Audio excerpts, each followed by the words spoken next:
Ada satu hewan yang cukup populer di Indonesia, meskipun hewan ini tidak ada di Indonesia.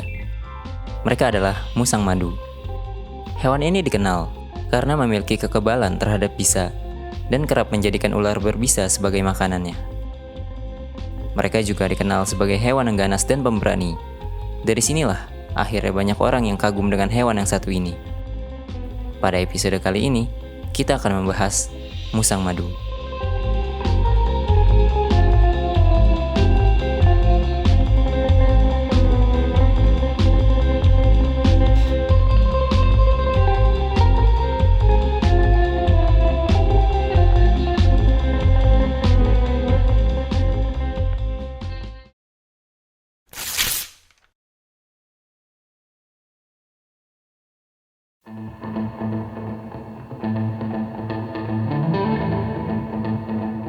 Bila berbicara mamalia kecil yang ganas, maka reputasi itu cocok untuk hewan yang satu ini.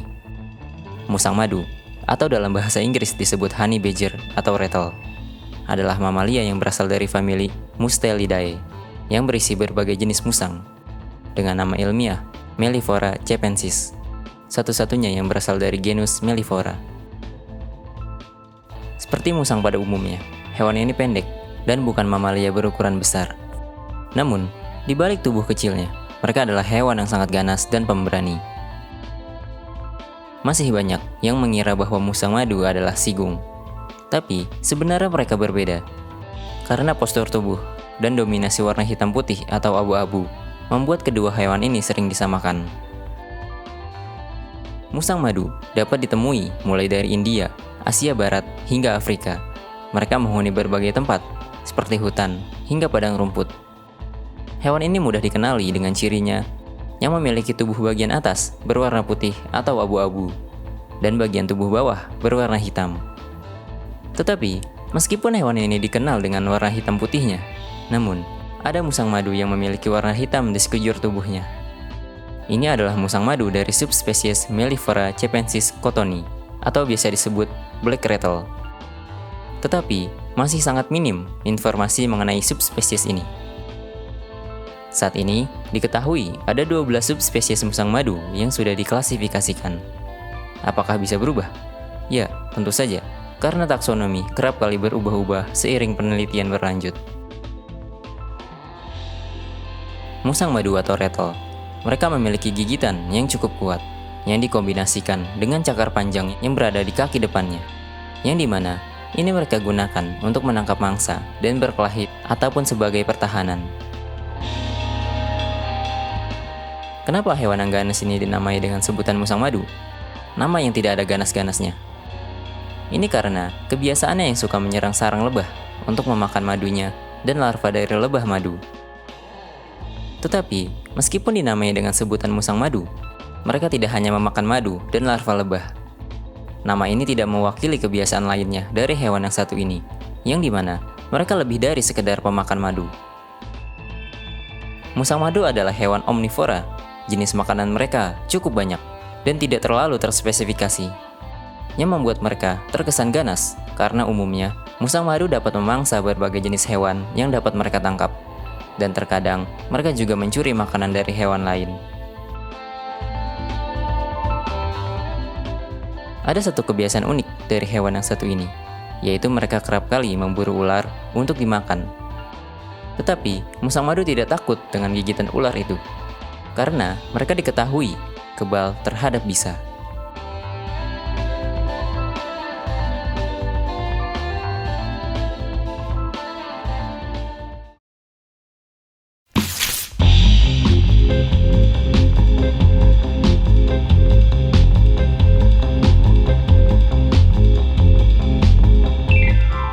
Ada satu kehebatan paling mengagumkan dari musang madu, yaitu bagaimana mereka memangsa ular dan kebal terhadap bisanya. Bila melihat ular, kita mungkin akan takut dan waspada, tapi bagi musang madu, tidak masalah bila harus berkelahi dengannya. Bahkan, ular dari famili Elapidae seperti kobra dan Viperidae atau viper, di mana ini adalah famili yang mencakup ular-ular yang bisanya sangat mematikan. Tetapi, mereka bukanlah hal yang menakutkan bagi musang madu. Di internet, kita bisa melihat banyak sekali video-video yang menampilkan pertarungan antara musang madu dan ular berbisa. Dan kebanyakan, musang madu dapat memenangkannya, lalu menjadikan ular tersebut sebagai makanan. Nampaknya, nama musang madu tidak lagi pantas saat mereka sedang memangsa ular. Selain ular, mereka juga diketahui memangsa hewan berbisa lain, seperti kalajengking.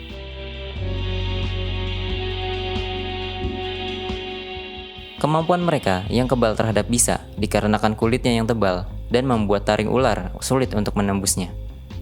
Terutama kulit di bagian leher, yang bahkan terkadang taring singa saja sulit untuk menembusnya. Kulit ini juga membantu musang madu dari sengatan lebah saat mereka mengacak-acak sarang lebah. Selain itu, pada sebuah penelitian di jurnal yang terbit pada tahun 2015, musang madu memiliki metabolisme, yaitu mekanisme pertahanan racun dengan mengganggu pengikatan neurotoksin pada reseptor NACHR mereka, yaitu sebuah reseptor di sistem saraf yang dimana berbagai jenis racun yang bersifat neurotoksin menyerang reseptor ini. Dan nampaknya kemampuan ini juga dimiliki oleh landak dan beberapa jenis babi. Bila hewan ini begitu berani, lalu apa yang menjadi ancaman bagi mereka?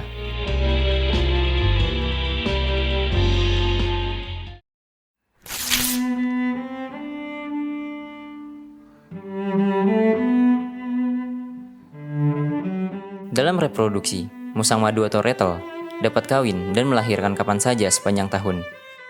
Tetapi, sedikit lebih banyak saat musim hujan dan musim kemarau dibandingkan saat musim dingin. Diperkirakan, usia kehamilan betina sekitar 50-75 hari.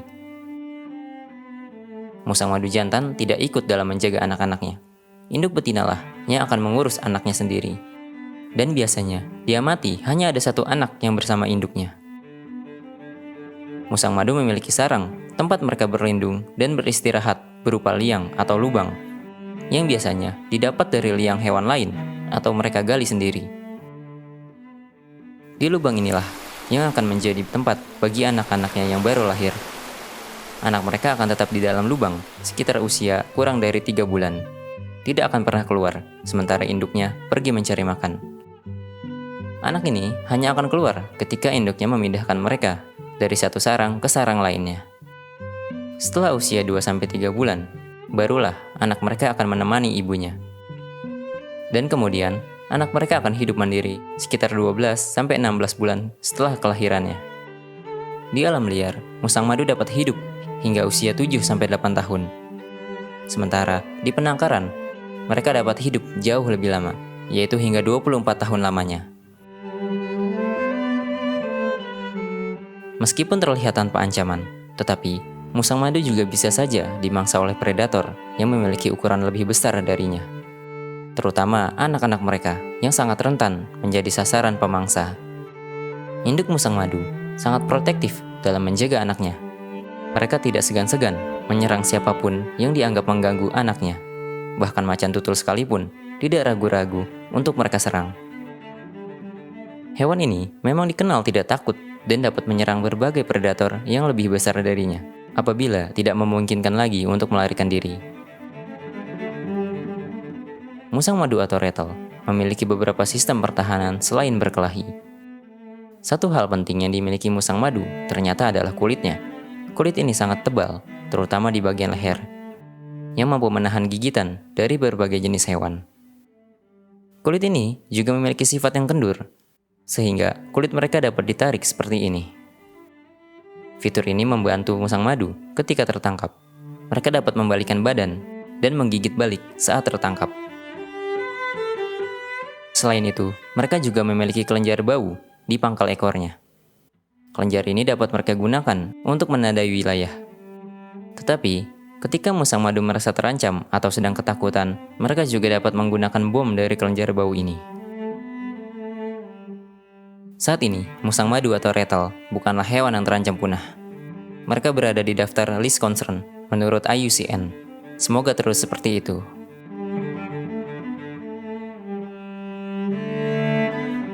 Itulah musang madu, hewan yang dikenal pemberani. Pada episode kali ini, kita telah membahas tentang hewan pemberani ini. Sekian dulu video kali ini. Terima kasih.